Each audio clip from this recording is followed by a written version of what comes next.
Mga kaibigan, ngayon pong Mother's Day, alam niyo na naman na espesyal yung araw, kaya espesyal ang ating derechahan.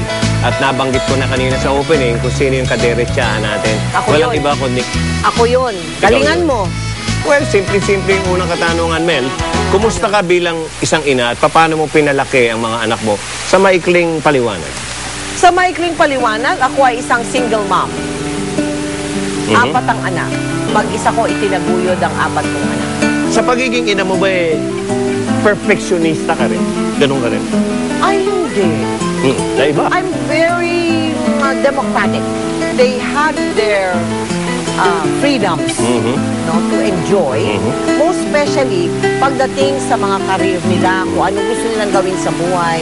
No? Pero may isa lang ako hiniling sa kanila eh.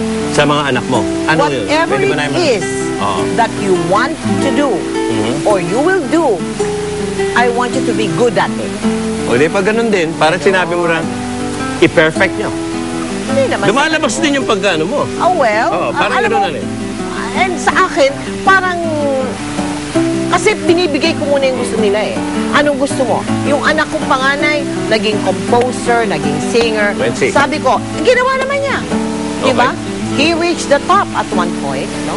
Oh, ginawa ko. Diba? Magganon lang naman ako eh. Okay. Second question. Third na, sir. Hindi, second pa lang to. Second pa lang yan? Tulad ng ibang ina, kumaharap ka rin ng mga kahirapan, challenges sa buhay. Paano mo hinarap tong mga problema to? At ano yung, pwede mo na malaman, ano yung pinakamabigat na nakinahanap mo? Kasi, maraming aspect sa pagpapalaki ng mga anak. Oo. Kailangan maabilidad ka. Correct, ayan. Lalo na kung nag-iisa ka lang at magpapalaki ka ng apat na anak, no? Pero hindi lang din yun, Pards, eh. Hindi lang yung pagpapaaral mo, pagpapakain mo, no? Hindi lang yun. Mahirap din yung responsibility as one parent, no? To make sure na tama ang landas ng mga anak mo. Mahirap din yun. Kung nag-iisa ka kasi, no? Inaako mo lahat ng responsibilidad, iyo yun eh. Wala kang ibang kadamay, walang ibang, walang iba kang nakukonsulta. Ikaw lahat yun. Yun ang pinakamabigat sa lahat. So naniniwala ka, kahit ina ka kailangan mo pa rin makisama sa anak mo? Ay, oo. Oo, yan. Oo. Yun ang sinasabi kong being democratic. Correct. Kailangan alam mo din, i-respetuhin rin. Correct. Yeah. You have to respect the child. Hindi porke lumabas sa'yo yun eh. Yes. Iba pa rin yun. Oo. Pero honest ka. Bilibang, hindi. Kasi nung una alam ko, oo. Pero nung kinakausap kita, okay, wala kang tinatago. Oo, sabi ko naman sa'yo eh. Sa mga yung parenting style ng nanay mo, meron ka bang ginamit para sa mga anak mo naman? Anong style niya? Oh, yan, di ba? Oh. Alam mo, ang mother ko kasi, ibang-iba ang value system niya eh. Alam mo, she was a housewife.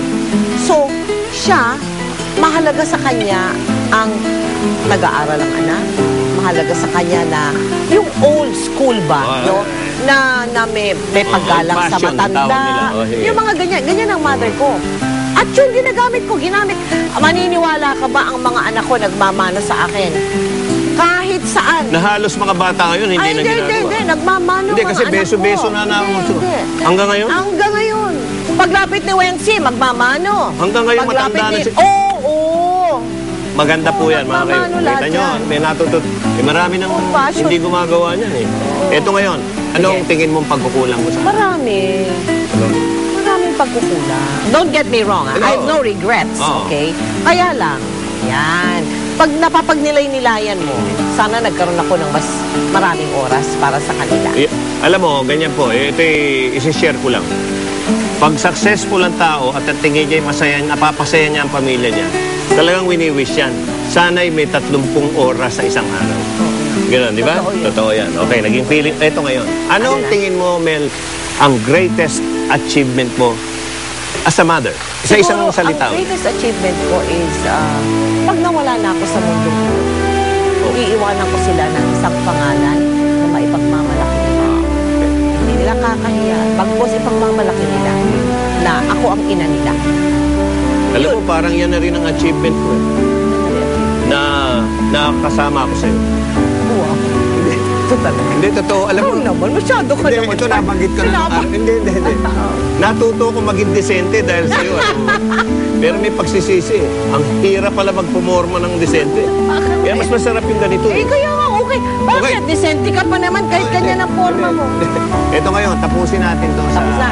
Hindi, lalabas muna ako sandali at magmensahe ka sa mga anak mo.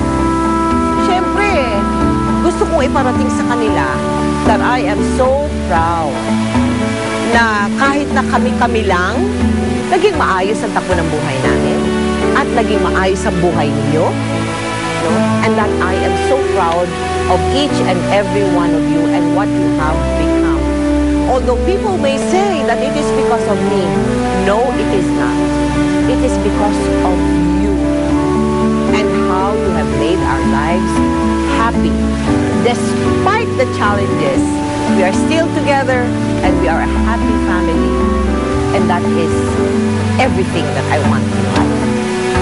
Alam mo, hindi na kita babatiin. Babatiin ko yung mga anak mo sa pagkakaroon ng isang melchangkong nanay. Ay, thank you. Congratulations sa inyo. Salamat. Nagwagi ka sa mga pagtatanong Nagwagi ako, namin. ako Kaya nang- tanggapin mo ang Ayan. punpun. Ako na ang Miss Mother's Day. Ayan. Okay? Miss Mother's Miss Day Mother's Day. 2011, ladies and gentlemen.